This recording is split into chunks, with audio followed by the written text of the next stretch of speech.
Quel est ton plus grand regret? Tu en as un majeur qui te mine comme ça, Je dirais d'avoir pas assez parlé à mon père quand il était là.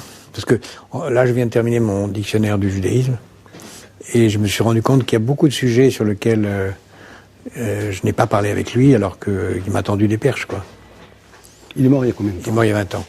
Mais il est mort il avait 80 ans. Et je m'intéresse maintenant à des sujets auxquels il s'intéressait beaucoup. Et sur lesquels j'aurais aimé parler avec lui, quoi. Voilà. Je crois que les choses qu'on peut regretter le plus, c'est l'absence. On peut regretter des choses qu'on aurait pu faire autrement, oui, peut-être, mais en même temps, non, je peux pas dire que je regrette aucun de mes actes. Il n'y a rien que j'aurais pu faire différemment. Ton père te manque toujours? Ah oui, tous les jours. D'ailleurs, je parle avec lui. D'ailleurs, il m'a manqué, il manque plus, voilà. Il est en toi? Il est là. Je parle avec lui souvent. Un jour, tu penses que tu le retrouveras? Mon père croyait à la réincarnation. Moi, je suis assez ouvert à toutes ces choses. Je pense que nous sommes tous appelés à revivre autrement, dans l'esprit de ce qu'on aime d'abord, et puis à continuer à être là. Notre esprit est très supérieur à notre corps, et il continue à être là. Tu as écrit un livre, je me souviens, un livre de science-fiction qui a eu un succès fou. Peut-être un de tes plus grands succès, hein, La vie éternelle, je me souviens. En quelle année c'était? 89. Et on s'en souvient, hein, c'était aussi de la science-fiction. Oui, c'était de la science-fiction au départ. C'est quoi pour toi la vie éternelle? Pour moi, la vie éternelle, elle a beaucoup de dimensions. D'abord, elle a une première dimension, c'est l'éternité de l'espèce humaine. Je crois que la première éternité auquel on doit s'intéresser, c'est celle-là. Parce que s'il n'y a pas d'éternité de l'espèce humaine, rien de ce qu'on peut faire ne compte. Il n'y a pas d'immortalité sans immortalité de l'espèce humaine. Et donc, créer les conditions de son immortalité, c'est-à-dire de sa pérennité d'abord.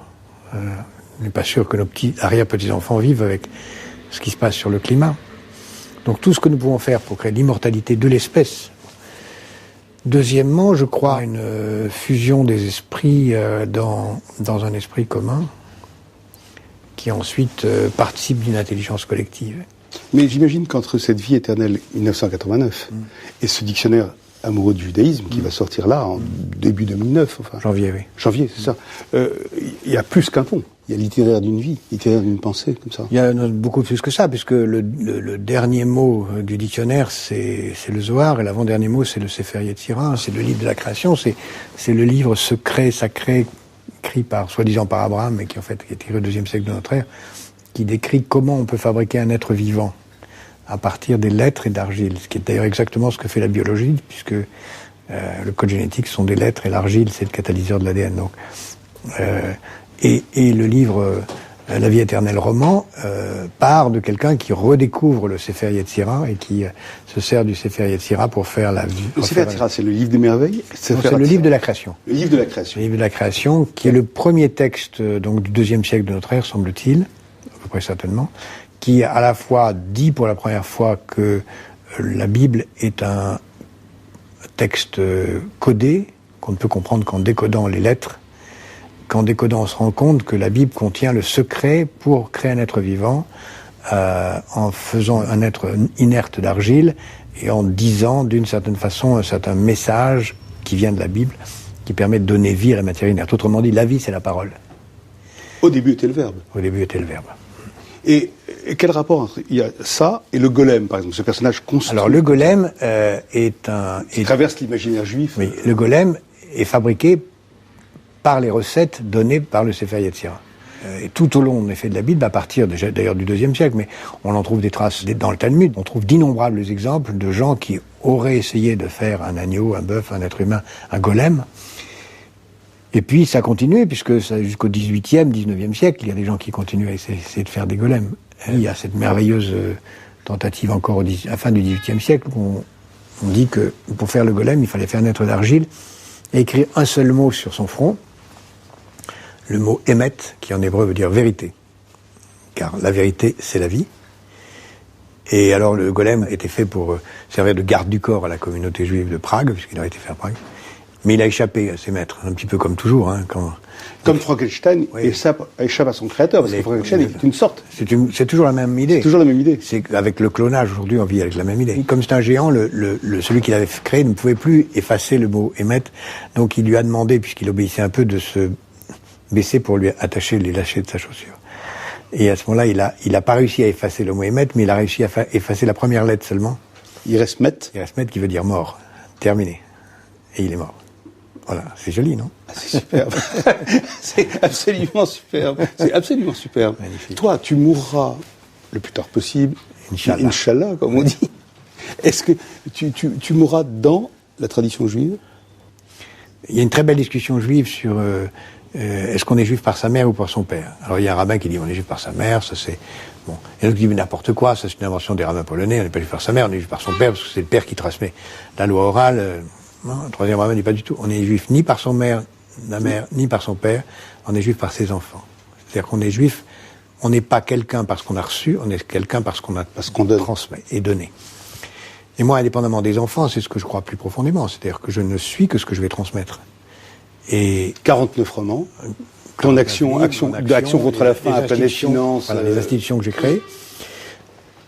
Sachant que le seul plaisir égoïste que je me reconnais vraiment égoïste, c'est la musique. Mais qu'en dehors de ça, tout ce que je fais, tout ce que je vis à chaque instant consiste à penser à transmettre. Comme dans Fahrenheit, nous sommes tous des hommes livres, et que on a cette mission. C'est Rudyard Kipling qui a dit on est un homme si on a écrit un livre, fait un enfant et planté un arbre. Mais disons que le commandement juif fondamental, c'est de savoir lire et écrire. Et c'est aussi la seule civilisation, je crois, qui a un dogme religieux, mais dont la fonction, tous, c'est de douter en permanence. D'ailleurs, on est un sage que si on est capable de démontrer pourquoi les 613 commandements sont sacrés, mais de démontrer aussi pourquoi il est sacré de leur désobéir. Il y a dernièrement du cristal à la fumée, avec cette terrible phrase d'Heydrich que tu mets dans la bouche d'un comédien, parce que c'est une pièce de théâtre, hein, c'est une pièce de théâtre qui a provoqué une sidération dans le public. Hein. En parlant des Juifs, ce sont des existences fardeaux, des bouches improductives. Si on les transfère d'un endroit à l'autre, ils sont toujours un fardeau. Nous devons régler ça par le feu et l'épée. La seule solution au problème juif sera, comme dit le Führer, l'anéantissement complet. Il l'a dit vraiment. Il l'a dit vraiment. Ce sont des phrases exactes. Hein. Oui. Toute cette pièce est entièrement historique. À peu près 85% a été prononcé dans cette réunion.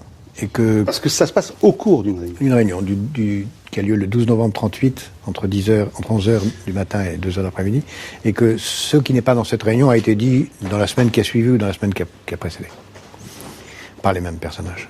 Il fallait absolument en finir avec les Juifs. Cette pièce montre bien, je crois que c'est pour ça que j'ai voulu l'écrire, c'est que, en fait, l'engrenage, l'anéantissement économique entraîne l'anéantissement physique. À partir du moment où les Juifs sont exclus de l'économie, on ne va pas les laisser traîner dans les rues comme mendiants, les mettre dans des ghettos, ça va nous coûter une fortune et on sait, ça va être un nid à terroristes. Et comme personne ne veut les prendre ailleurs, il n'y a pas d'autre solution que les tuer. Donc il y a un engrenage logique qui a commencé en 33 et qui s'accélère en 38. C'est là où ils réalisent qu'ils vont être obligés de les tuer. Et que ça leur pose pas un problème. Aucun. Tuer un juif, s'asseoir sur un moustique, sur un banc qui traîne, ça fait partie du même truc. Oui. Et tu peux remplacer le mot juif par Tutsi.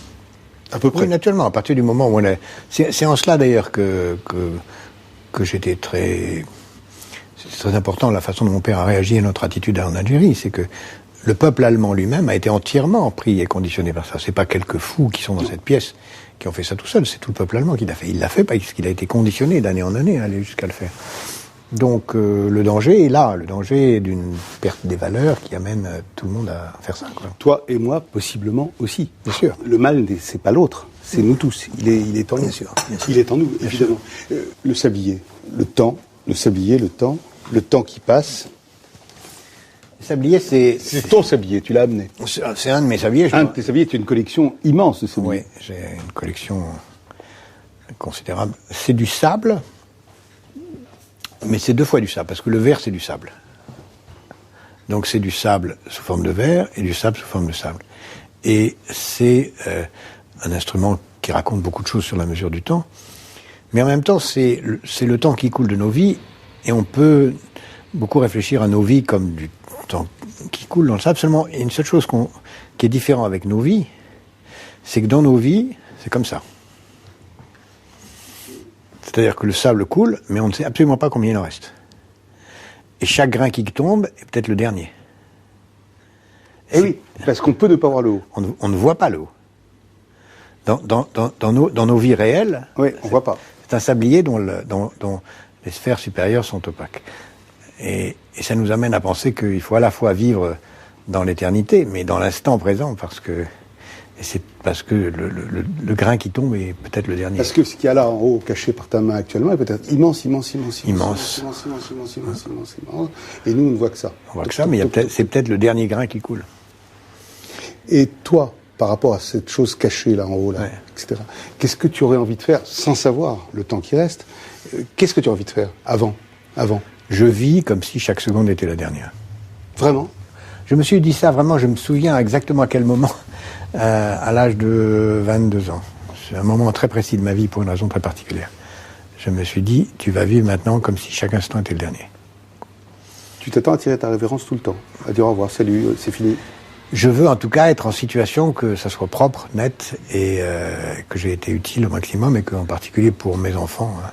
Parce que je suis très frappé souvent d'ailleurs d'une question que Bernard Pivot posait aux gens. Qu'est-ce que vous voudriez que Dieu vous dise en vous accueillant?